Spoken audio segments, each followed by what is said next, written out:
지난 28일에 저희 가족이 전주 한옥마을에 다녀왔습니다. 그 한옥마을에 가면 전동성당이라는 성당이 있어요. 굉장히 아름다운 성당인데 여러분도 한번 죽기 전에 한번 가셔서 성당 한번 보시기 바랍니다. 너무 예뻐요. 로마네스크 양식과 비잔틴 양식을 합쳐서 만들었답니다. 굉장히 아름다운 성당인데 딸이 저에게 성당들은 왜 이렇게 아름다운 거냐 이렇게 묻습니다. 그래서 제가 천주교는 재정이 다 한 곳으로 모이기 때문에 이런 건물을 지을 수 있는 능력이 된다 이런 대답을 했는데 사실은 그게 전부가 아닙니다. 천주교는 그 건물을 아름답고 이렇게 또 크게 대체로 크게 짓는데 그렇게 짓는 이유가 있어요. 뭐냐면 예배에 대한 생각이 우리와 다르기 때문입니다. 천주교의 예배는 예전을 굉장히 중요시해요. 눈으로 보고 듣고 냄새 맡고 이런 감각들을 동원한 예전들이에요. 그리고 성가의 그 울림을 되게 중요하게 여기기 때문에 이렇게 도움 형식으로 고가 높게 짓습니다. 그런 것들이 다 이 건축에 반영이 되는 겁니다. 우리와 개신교의 예배와 아주 큰 차이가 있어요. 개신교의 예배는 예배의 중심이 설교에 있습니다. 하나님의 말씀을 듣는 것에 있어요. 여러 예전의 감각을 동원한 여러 예전에 있는 것이 아니라 하나님의 말씀을 중심으로 하기 때문에 소박해요. 아주 소박하고 단순하게 건물을 짓습니다. 그게 예배당에는 꼭 그런 여러 장식적 요소들과 아름다움 이런 것들을 추구하지 않아요. 그것들이 오히려 마음을 빼앗아서 하나님께 예배하는 데 방해가 된다고 생각하기 때문에 그렇습니다. 그러니까 예배의 중심을 어디에다 두느냐에 따라서 이런 변화들이 생기는 거죠. 여러분은 예배의 중심을 어디에다 두어야 된다고 생각하십니까?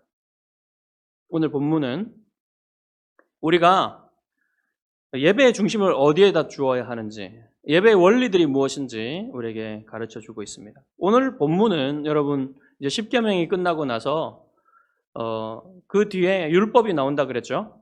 이것을 여러분 언약 법전 또는 언약의 책 이렇게 불러요. 그리고 이 부분은 무엇을 다루냐면 제단에 관한 법을 다룹니다. 여러분 제단에 관한 법을 왜 다루겠습니까? 가장 먼저 이것이 이스라엘의 구약시대의 예배이기 때문에 그래요. 예배에 관한 법이기 때문에 그래요. 예배가 가장 중요합니다. 모든 삶에서 하나님의 백성의 삶에서 예배가 가장 중요한 부분이기 때문에 제단에 관한 법을 먼저 다뤄요. 제단은 뭐 하는 겁니까? 제단은 희생 제물을 올려놓고 하나님께 제사할 수 있도록 만든 구조물이 제단이에요.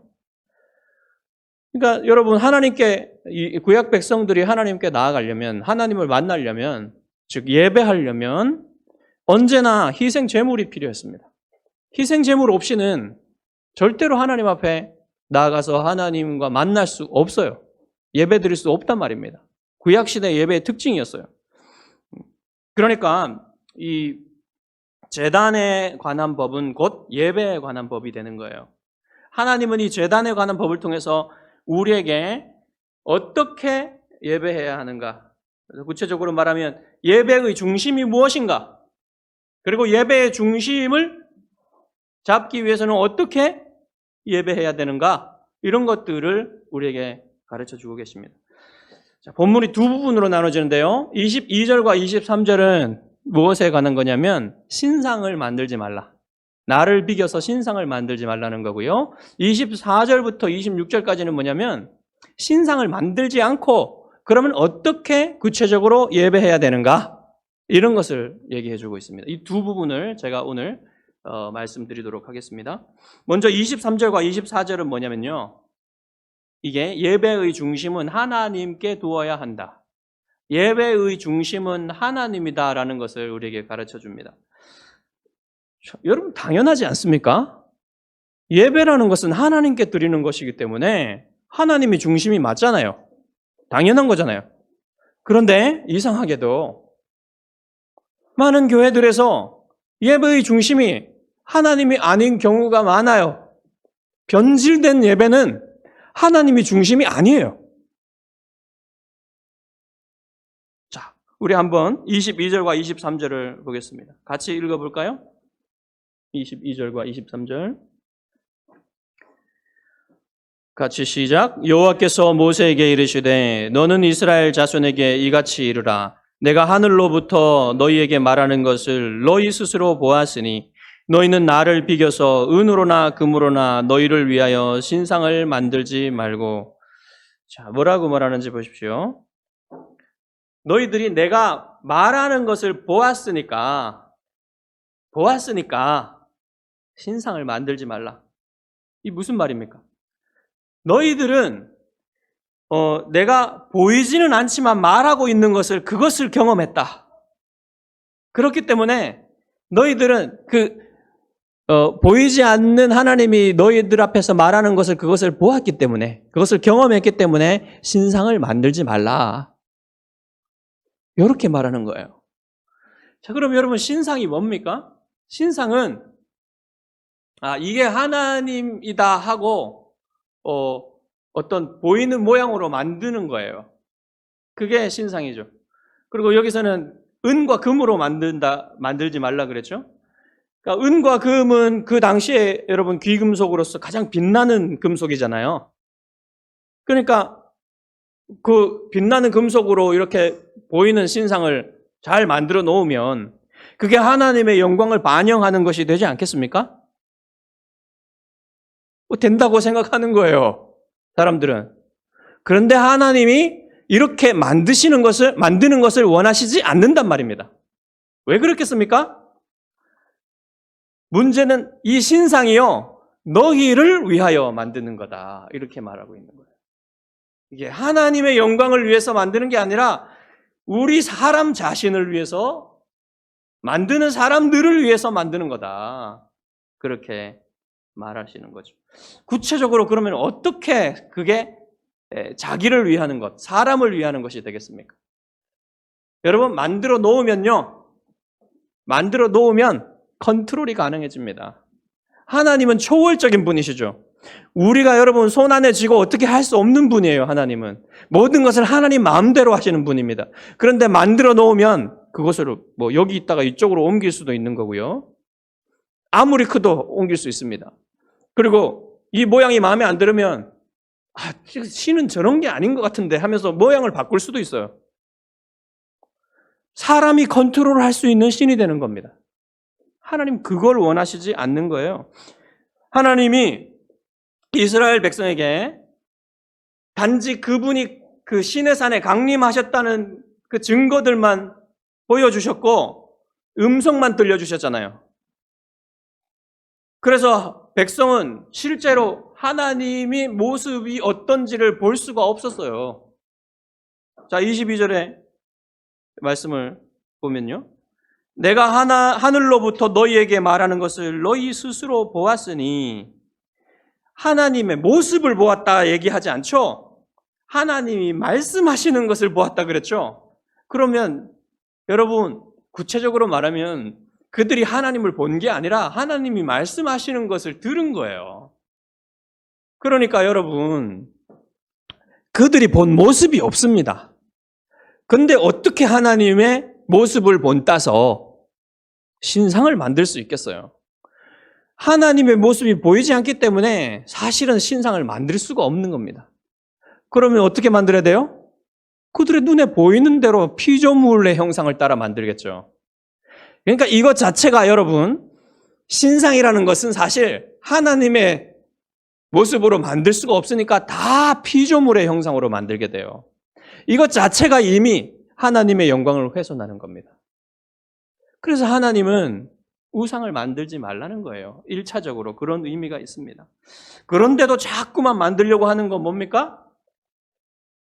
그것이 바로 자기를 위해서 만든다는 거죠. 자꾸만 만들려고 그래요. 그러니까 이 신상을 만드는 사람들의 마음속에는 하나님을 경외하는 마음이 전혀 없어요. 하나님을 경외하는 마음이 있다면 그 신상을 만드는 사람들 속에 정말로 하나님을 경외하는 마음과 예배하는 마음이 있다면 하나님이 그렇게 하라고 하셨겠죠. 그런 게 아니라는 겁니다. 그래서 이런 이유로 교회에서는 어떤 신상이든지 어떤 형상이든지 하나님을 빗대서 만드는 어떤 형상이든지 만들지 말라고 하는 겁니다. 그래서 교회는 형상을 금지하는 거예요. 이것을 여러분 조금 다른 각도에서 좀 적용을 해보겠습니다. 교회 안에 신상을 만들어 놓는 것은 잘 하지 않아요. 그죠? 그렇지만 이런 것들을 생각해 볼 수 있어요. 여러분 오늘날 사람들이 기도하면서 예배하면서 하나님의 음성을 직접 듣고 싶어 하는 사람들이 있습니다. 여전히 그런 사람들 많이 있어요. 그런 것은 어떻게 생각하십니까, 여러분? 기도를 하면서 예배 중에 하나님의 음성이 직접 들렸으면 좋겠다 하고 그것을 추구하는 거예요. 하나님의 음성을 좀 직접 들어봤으면 좋겠습니다. 그건 어떻게 생각하십니까, 여러분? 거칠게 말하면, 여러분, 오늘날에는 하나님의 음성을 직접 들을 필요가 없어요. 왜냐하면, 하나님의 말씀이, 하나님의 음성이 다 기록되어서 신구약 성경에 우리에게 주어졌기 때문에 이게 하나님의 말씀이에요. 네, 성경 말씀이 하나님의 말씀이에요. 그렇기 때문에 하나님의 말씀을 직접 들을 필요가 없습니다. 그래서 오늘은 여러분 하나님이 우리에게 말씀하시는 방법이 하나님의 말씀을 통해서 말씀하신다는 거예요. 사랑하는 성도 여러분, 여러분이 하나님의 말씀을 그 음성을 직접 귀로 듣는 것이 좋다고 생각하는 것이 좋지 않습니다, 여러분. 여러 이유가 있어요. 하나님의 음성을 직접 듣는 것은 여러 제약이 따르고 어려움이 있고요, 위험이 있어요. 그것이 다 유익한 게 아닙니다. 자, 먼저 그런 일이 자주 일어나지 않아요. 구약 성경에 보십시오. 여러분 구약 성경을 쭉 읽어보시면 하나님의 음성을 들었다, 하나님의 말씀을 들었다고 하는 사람들이 일생에 단 한 번 또는 몇 번밖에 없어요. 그런 일은. 아주 특별한 일입니다. 그리고요, 듣고 싶다고 해서 듣는 게 아니에요. 하나님의 주권 가운데 하나님의 뜻이 있어서 들려주시는 겁니다. 그리고요, 경건한 사람만 하나님의 이 말씀을 들은 게 아니에요. 여러분, 아브라함의 아내 사레를 데리고 간, 합법적인이라고도 할 수 있는 그런 거지만, 하여튼, 아브라함의 아내 사레를 데려갔기 때문에 하나님이 꿈에 나타나셔서 아비멜렉에게 경고하셨죠. 아비멜렉이 경건한 사람입니까? 아니에요. 그리고 여러분, 거짓 선지자 발람은 하나님의 직접 음성을 들었어요. 그 사람이 여러분 경건한 사람입니까? 여러분, 하나님의 음성을 듣는다고 다 경건한 사람이 아니에요. 먼저 이렇게 하나님의 음성을 듣는 것은 아주 드문 일이고 특별한 일이고요. 들었다고 해서 경건한 사람도 아닌 것입니다. 두 번째로 하나님의 음성을 직접 듣는다고 해서 유익한 것만은 아니에요. 먼저 여러분, 어떻게 그게 하나님의 말씀인지 알겠습니까? 여러분이 뭔가를 들었어요. 그러면 그게 하나님의 말씀인지 어떻게 압니까? 정말로 힘들어요. 그리고 여러분 어떤 말씀을 들었는데, 음성을 들었는데 그것이 그 당시에는 굉장히 좋지만요, 그 경험은 사람을 교만하게 만들 수도 있습니다. 모든 특별한 영적 경험들이요, 다 그 자체로 좋은 건 아니에요. 그것이 사람을 교만하게 만들 수도 있고, 어떻게 그 경험을 어떻게 해석하고, 어떻게 받아들이고, 또, 이제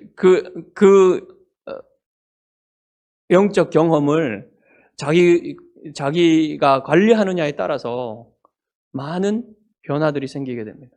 그러니까 이런 특별한 영적 경험들을 간절히 추구하는 것, 그것은 때로 좋기도 하지만 여러분 항상 유익한 건 아닐 수도 있습니다. 마지막으로 여러분, 사탄도 이와 비슷한 음성을 들려줄 수 있어요. 그래서 위험합니다.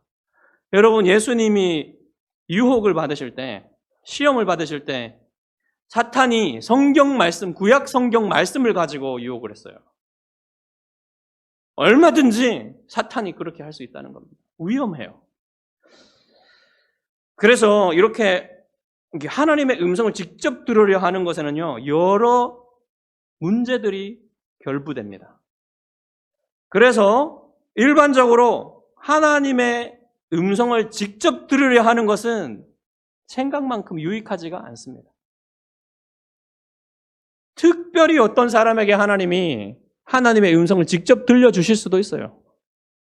하지만 여러분, 그런 경험을 추구하는 대신에 하나님이 하나님의 말씀을 다 주셨기 때문에 일반적으로 하나님의 말씀을, 성경 말씀을 통해서 하나님의 음성을 듣는 것이 안전하고도 유익하고도 좋은 방법이에요.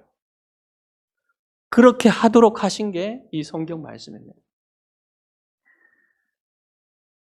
그래서 여러분, 성경 말씀이 왜 더 좋은, 이 성경 말씀을 읽는 것이 왜 더 좋은 것인지 여러분 생각해 보셔야만 합니다. 성경 말씀은요, 완결된 하나님의 계시예요. 가끔씩 특별히 부분만 얘기해 주신 게 아니란 말입니다. 역사를 통해서, 긴 기간을 통해서 하나님의 뜻을 다 담아서 완결된 성경으로 우리에게 주신 말씀이 성경이에요. 그렇기 때문에 여러분이 성경을 매일매일 읽고 하나님의 음성을 듣는 것이 훨씬 유익하고 안전한 길입니다. 예, 그것이 우리가 추구하는 길이에요. 그런데 아주 특별한 어떤 경험들을 추구하는 것은 이런 이유들로 여러분 좋지 않다고 하는 겁니다. 때로는 그런 경험들을 추구할 때도 있어요. 하지만 그것이 일반적이어서는 안 됩니다. 우리 신앙생활의 일반적인 추구는 하나님의 말씀을 매일매일 읽는 것으로 해야 돼요.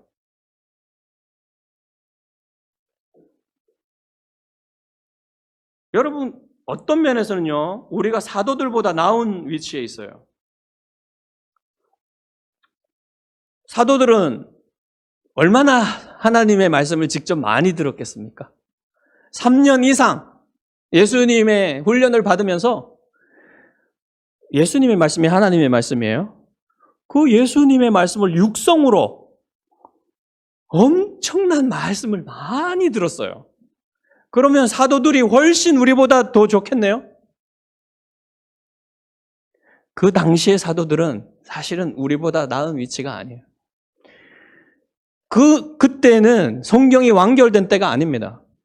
그래서 사도들도 완결된 성경이 말하는 하나님의 뜻 전체를 몰랐어요. 그러나 우리는 창세기부터 요한계시록까지를 다 가지고 있습니다. 잘 번역된 우리말로 된 성경을, 그것도 여러 번역으로 가지고 있고요. 또한 성령님께서는 우리 안에 내주하시면서 우리를 가르치고 계십니다. 또한 지난 2000년 이상의 성경 해석의 역사가 우리에게 전통으로 선물로 주어져 있어요. 그래서 제가 그 전통에 의지하여서 그것을 그 위에, 어깨 위에서 제가 여러분에게 설교하는 겁니다. 하나님 말씀을 그냥 제 지식과 제 어떤 생각으로만 전하는 게 아니에요. 그 2000년 전통 위에서 전하는 겁니다. 그러니까 우리가 더 나은 위치에 있는 거예요. 여러분이 날마다 하나님의 말씀을 읽고, 또 여러분이 설교를 듣고, 또 좋은 책들을 여러분이 읽을 수 있어요. 그러면서 하나님의 음성을 얼마든지 여러분이 들을 수 있는 겁니다. 아주 여러분 좋은 시대에 살고 있어요. 중요한 건 뭐냐면요. 여러분이 직접 하나님의 음성을 듣거나 간접적으로, 이것도 사실은 직접적으로 듣는 거예요. 성경을 읽어서 하나님의 음성을 듣거나, 중요한 건 뭐냐면요. 하나님의 뜻을 알고 그것을 사랑하고 지키는 거예요. 하나님의 음성을 직접 들어도 그것이 그 사람의 성화를 돕고 그 사람이 더 거룩하게 되고 더 하나님 앞에 순종하게 되는 사람이 되지 않는다면 그것은 유익하지 않은 것입니다. 물론 그렇게 특별한 경험이 그 사람의 성화를 촉진시킬 수도 있어요. 그렇지만 우리는 일반적으로 여러분 하나님의 말씀인 성경을 통해서 거룩하게 되며 순종하며 하나님을 사랑하는 그 길을 우리에게 걸어가도록 하나님이 우리에게 은혜의 방편으로 이 성경 말씀을 주셨다는 말입니다. 한 가지 더 말씀드리고 싶은 거는 이 종교개혁이 바꿔놓은 변화가 있습니다. 종교개혁 이전에는 여러분 예배의 중심이 어디에 있었냐면 아까 말씀드린 것처럼 예전이나 성가나 이런 것에 있었어요. 감각적인 경험. 알아듣지도 못하는 라틴어로 사제들이 예배를 집전합니다. 미사를.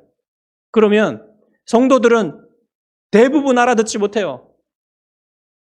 그냥 눈에 보이는 그림이나 어떤 그 사제들이 하는 예전 의식들을 통해서만 은혜를 받아야 된다고 하는 겁니다. 그러니까 어떻게 되겠습니까? 성도들이 복음에 대한 이해가 없어요. 그래서 엄청나게 변질된 예배가 드려지는 겁니다. 엄청나게 변질된 삶이, 교리가 생기게 되는 거예요. 당연히. 그래서 종교개혁자들은 예배의 중심을 설교로 옮겨놨습니다. 하나님의 말씀이 예배의 중심이 되도록 하는 거예요. 그것이 바로 하나님 중심적인 예배가 되는 거죠. 그래서 종교개혁은요, 단순하게 말하면 예배를 개혁한 거예요. 예배의 중심을 하나님 말씀으로 바꾸어 놓은 겁니다. 그런데 하나님의 말씀에는 관심이 없고 건물이나 종교적인 분위기나 사람들과의 관계나 정치적인 취향이나 이런 것들에 관심을 가지면서 하나님께는 관심을 갖지 않는 그런 예배, 이런 것들은 기독교를 변질시키고 부패하게 만드는 것이죠. 여러분, 그래서 하나님의 말씀에 중심을 둔 예배야말로 하나님 중심적인 예배가 되는 것입니다. 개혁된 교회의 예배의 중심은 항상 설교에 있었어요.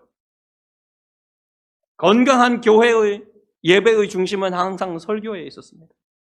예배의 다른 모든 요소들도 하나님께 중심을 두지만 설교야말로 가장 깊고 높게 하나님을 찬양하고 경배하는 수단이 되는 거예요. 하나님께 드리는 예배에서 하나님이 중심이 되셔야 한다는 것은 당연한 얘기인데 왜 그래야만 하는지를 잘 이해하지 못할 수도 있습니다. 여러분, 하나님이 영광을 받으실 때 사람은 가장 행복할 수 있어요. 조금 더 말씀드리면 하나님이 영광을 받으시는 것을 보면서 경험하면서 그 하나님의 영광을 기뻐하며 하나님을 기뻐할 때 사람은 자기가 창조된 그 목적을 경험하는 겁니다. 그래서 예배 가운데 하나님의 영광을 기뻐할 때 사람은 가장 즐거울 수 있어요. 가장 행복할 수 있어요. 그렇기 때문에 여러분, 하나님이 하나님 중심적인 예배를 요구하시는 것은 하나님만 위하시는 것이 아니라 사람을 위하는 거예요. 여러분의 행복을 위하는 거예요. 여러분이 지어진 목적대로 사는 것을 하나님이 요구하시는 거예요. 그래서 하나님 중심적인 예배는 하나님뿐만 아니라 사람에게도 가장 합당한 예배입니다. 24절부터 26절은 이제 어떻게 이 하나님 중심적인 예배를 드려야 되는지를 구체적으로 하나씩 알려줘요. 여기서 말하는 게 뭐냐면요. 하나님은 제단의 종류와 제단을 만드는 방법을 알려주셨습니다. 그리고 제단에서 드려야 할 제사의 종류도 말씀해 주셨고요. 제사 드리는 장소도 말씀해 주셨고요. 층계로 된 제단에 올라가지 말아야 되는 이유에 대해서도 말씀해 주셨어요. 이 하나하나에 대해서 제가 간단히 살펴보겠습니다. 먼저 제단의 재료와 만드는 방법입니다. 24절에 보면 하나님이 흙으로 제단을 만들지 말라 그러셨어요. 그리고 25절에 보면 돌로 제단을 쌓거든 다듬지 않은 돌로 만들라고 그러셨어요. 여러분, 흙이나 다듬지 않은 돌로 만드는 것은 뭡니까? 여기에는 어떤 인간의 기술이나 인간이 한 아름다운 것들이 첨가되지 않기 때문에 그 제단 자체가 주목을 받지 않아요. 그런데 여러분, 당시에 가나안 땅에서 제의 종교적인 제사 같은 것들을 보게 되면요, 아주 잘 만들어진, 정교하게 만들어진 큰 제단 위에서 사람들이 종교 의식들을 하면서, 예배 의식들을 하면서 이렇게 쇼 같은 것도 하고요. 이렇게 했어요. 그렇게 하면 뭐가 드러납니까? 그 제단을 만든 사람들, 그 제단 위에서 제의를 하는 사람들, 뭐 어떤 쇼를 하는 사람들, 이런 사람들이 주목받지 신이 주목받는 게 아닙니다. 사실은. 이러한 가나안 예배의 이 잘못된 요소들을 하나님은 다 배제하기를 원하셨던 거예요. 그래서 단순한 제단을 원하셨던 겁니다. 그래야만 이 예배의 중심이신 하나님이 드러나게 되는 거예요. 하나님의 영광이. 그래서 제단을 그렇게 만드는 거예요. 여러분, 그래서 교회는요, 이 예배당을 아주 단순하고 소박하게 만듭니다. 그리고 예배의 순서도요, 단순하게. 어떤 쇼 같은 것, 그런 것들이 들어설 자리가 없어요. 기독교 예배에는. 그런 것들이 들어서면 안 되는 겁니다. 오직 성도들이 하나님께 집중할 수 있도록 단순하게 예배를 구성해야 돼요.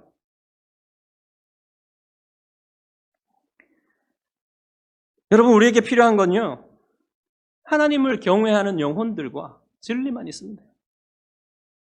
그것을 가지고 하나님이 우리 성경에 말씀하신 것처럼 기도와 찬송과 하나님의 말씀과 또 하나님께 드리는 예물과 이러한 것들만 있으면 충분하다는 말입니다. 그래서 우리의 예배는 이렇게 단순하게 드려지는 거예요. 두 번째로, 제단에서 드려야 하는 제사에 두 가지 종류가 나오는데요. 여러분, 레위기에 가보면 5가지 종류의 제사가 나옵니다.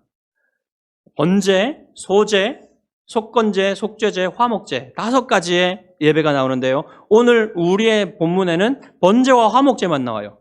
왜 그러냐면 이 번제와 화목제가 가장 중요한 이 제사이기 때문에 그렇습니다.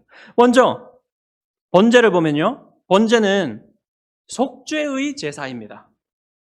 희생 제물이 완전히 불에 태워져요. 모든 부분이 하나도 남김없이 다 태워져서 완전히 하나님께 드려지는 겁니다. 이것은 속죄의 의미가 있어요.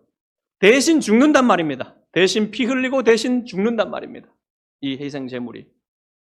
자, 그런데 여러분, 이 번제의 피 흘림이 없이는 아무도 하나님을 만날 수가 없는 거예요. 구약 시대에는.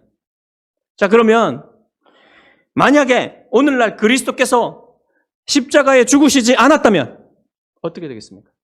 지금도 우리는 여기서 예배드릴 때 어떻게 해야 되냐면 소하고 양과 이런 것들을 가지고 와가지고요, 각을 다 떠가지고 내장을 씻어가지고 그것을 불에다 태워서 하나님께 드리는 그런 예배를 드려야만 해요.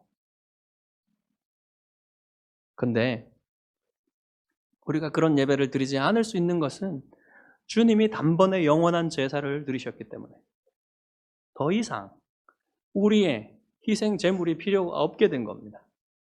그래서 오늘날 우리는 이 제사의 요소, 이 예배의 요소를 어떻게 가지게 됩니까? 우리는 그것을 가장 분명하게 보여주는 게 성찬이에요. 그래서 자주 성찬을 하는 것이 좋습니다. 그렇지만 성찬을 하지 않아도 여러분 우리 예배 가운데 우리는 늘 주님의 죽으심에 의지하는 예배를 드려야 돼요. 우리 자신이 주님의 죽으심이 없었다면, 주님의 피 흘리심이 없었다면 하나님께 나아가서 하나님을 만날 수가 없다는 말입니다. 그렇기 때문에 예배 때마다 늘 우리는 주님의 죽으심을 생각하며 주님의 죽으심에 의지하는 예배를 드리는 거예요. 지금 우리가 예배 드리는 것도 그렇게 예배 드릴 수 있는 것입니다. 그래서 내가 죽어야만 했는데, 내가 영원한 지옥의 형벌을 당해야만 했는데 우리 주님이 대신 당해 주셔서 지금 이렇게 하나님을 만나고 하나님의 복을 누릴 수 있다 하는 그 의식으로 여러분 항상 예배드려야 됩니다. 그것이 여러분의 예배가 되어야 돼요. 그리고 두 번째 제사는 화목제인데요. 화목제는 히브리어로 셜라밈이라고 해요. 셜라밈. 이 셜라밈은 샬롬에서 왔어요. 샬롬과 어원이 같아요. 피스, 평화잖아요. 누구와 평화? 하나님과 평화를 누리게 된다는 거예요. 여러분이 이 화목제도요. 이 희생 제물이 피를 흘려야 되긴 해요. 그러니까 거기에도 속죄의 의미가 있어요. 하지만 이 화목제의 초점은요. 번제와는 달리 이제 번제를 드려서 하나님과 속죄를 받았으니 죄의 씻음을 받았으니 이제 하나님과 화목되는 이 기쁨을 누리자. 여기에 초점이 있는 겁니다. 화목제는. 그래서요. 화목제는요. 중요한 부분, 콩팥이나 기름 같은 부분만 하나님께 태워드리고요. 나머지의 일부 중요한 부분은 제사장에게 드리고 그 다음에 그 나머지는 다 이웃과 나눠 먹는 교제를 하게 됩니다. 교제입니다. 교제. 교제의 축제예요.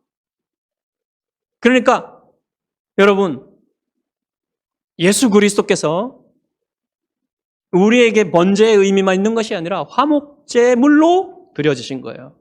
그래서 우리의 죄만 용서하신 것이 아니라 주님의 십자가는 우리가 하나님과 화목되도록 하고 하나님과 교제하는 이 행복, 완전한 행복을 누릴 수 있도록 하신 그 의미가 있는 것입니다. 여러분, 그러니까 속죄의 은혜와 화목의 은혜, 이 두 가지가 여러분 복음의 핵심이에요. 예배에는 이 두 가지 은혜가 항상 선포되어야 됩니다. 우리는 주일에 모일 때마다 자기 자신의 죄를 인식하죠. 그렇지만 우리가 죄인이기 때문에 하나님께로부터 도망쳐야 된다고 생각하지 않습니다. 왜냐하면 우리 주님이 우리의 죄를 이미 씻으셨고 대속하셨기 때문에 우리는 하나님께 더 가까이 나아가야 된다고 생각해요. 예배 가운데. 그리고 죄만 씻으셨을 뿐 아니라 예수님이 우리를 하나님과 화목되게 하셨기 때문에 우리는 이 화목을 하나님과 화목된 평화를 누리는 것을 이 예배 가운데서 누리는 겁니다. 그 평화와 그 안식과 그 기쁨을 예배 가운데서 누리는 거예요. 이것을 누릴 수 있는 사람은 여러분 성도들밖에 없어요. 여러분에게 주신 하나님이 주신 평화와 안식과 기쁨입니다. 소망과 위로가 여러분 이 예배에 있는 거예요. 여러분 우리는 이제 하나님을 아버지라고 부를 수가 있어요. 그래서 때로는 우리가 여러분 하나님의 징계를 받기도 합니다. 살면서. 어려운 일들이 생기죠. 고난이 있죠. 고통이 있죠. 그때에도 그렇지만 우리는 이것이 우리를 사랑하시는 하나님의 징계다 라는 것을 알기 때문에 하나님으로부터 도망치지 않습니다.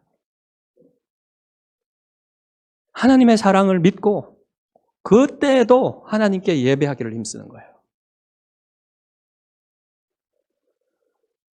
여러분, 우리가 가진 소망은 단지 이 땅에서 있다가 끝나버릴 소망이 아닙니다. 영원한 소망이에요. 그것을 하나님이 우리에게 선물로 주셨단 말입니다.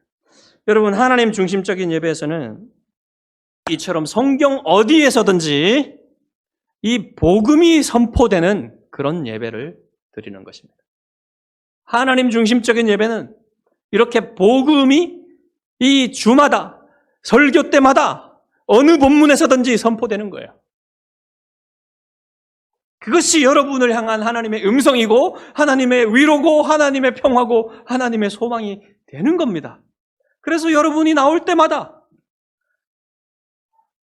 이 설교자의 입을 통해서 어느 본문에서든지 예수 그리스도의 복음을 듣게 되는 거예요. 그것이 하나님 중심적인 예배의 복입니다.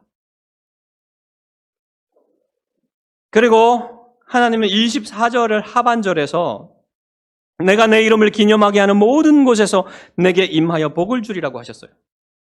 여러분, 하나님은 시내산에서만 예배를 받으시지 않고 그들이 이동하는 광야에서 그리고 그들이 들어간 가나안 땅에서 성전에서 성소에서 예배를 받으십니다. 하나님이 정하셨어요. 그 장소들을. 하나님이 예배 받기를 원하시는 장소들을 구약시대에는 정하셔서 알려주시고 그곳에서 예배를 받으셨습니다. 그렇지만 오늘날 어떻습니까? 이제는 장소가 중요하게 되지 않았어요. 예수 그리스도께서 오셔서 예배하는 장소가 아니라 예배하는 때가 중요하다. 예배하는 때가 오나니 곧 이때라. 예수님이 이제 모든 장소에서 어디에서나 예수님의 이름을 부르는 사람들에게서 예배를 받게 만드셨습니다. 이런 변화 속에서 여러분이 어디에서나 이방인이지만 하나님을 예배하고 있는 것이에요. 자, 그리고 다음에 나오는 내게 임하여 복을 주리라는 말씀이 있죠. 하나님은 여러분에게 복 주시기 원하신다는 거예요. 여러분이 원하시는 것보다 하나님이 여러분이 복 받기를 더 원하십니다. 정말 여러분 복 받기를 원하십니다. 그런데 하나님이 다만 무엇을 찾으십니까? 예배하는 사람들에게서 하나님을 경외하는 마음을 찾으세요. 그 하나님을 경외하는 마음으로 예배하는 자들에게 하나님은 어디에서나 복 주시기 원하신다는 겁니다. 그러니까 여러분 예배하는 것을 아깝게 생각하지 마십시오. 예배는 아까운 게 아니에요. 오히려 예배하지 않는 게 아까운 겁니다. 엄청난 심각한 손해예요. 예배하지 않는 것은. 왜냐하면 하나님이 주시는 모든 가장 좋은 것들을 누리지 못하기 때문에.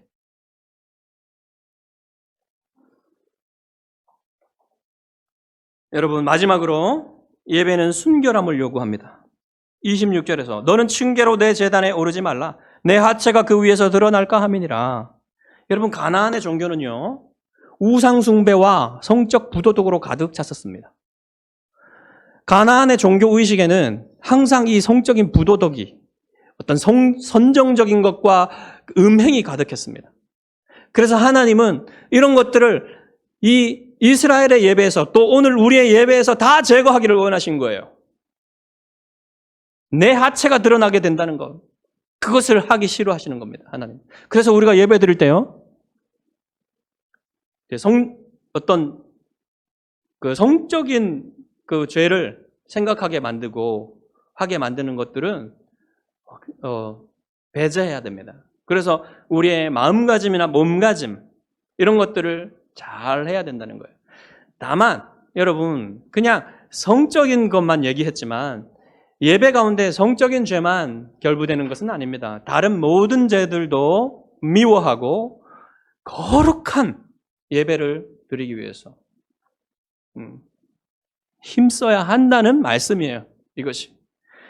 여러분 공예배를 드릴 때 여러분은 어떤 예배를 드리고 계십니까? 여러분 한 분 한 분의 예배가 예배를 만드는 거예요. 여러분 한 분 한 분이 어떻게 예배 드리느냐에 따라서 예배가 만들어지는 겁니다. 하나님은 여러분이 거룩한 예배, 하나님이 받으심직한 합당한 예배를 드리시길 원하십니다. 여러분이 모든 예배의 순서에 참여할 때 여러분 정말로 이 하나님 중심성을 가지고 예배 드리시기 바랍니다. 여러분이 하나님이 영광을 받으시고 여러분은 하나님의 복을 받는 그런 예배를 드리시는 예배자들이 되기를 주님의 이름으로 축복합니다. 기도하겠습니다.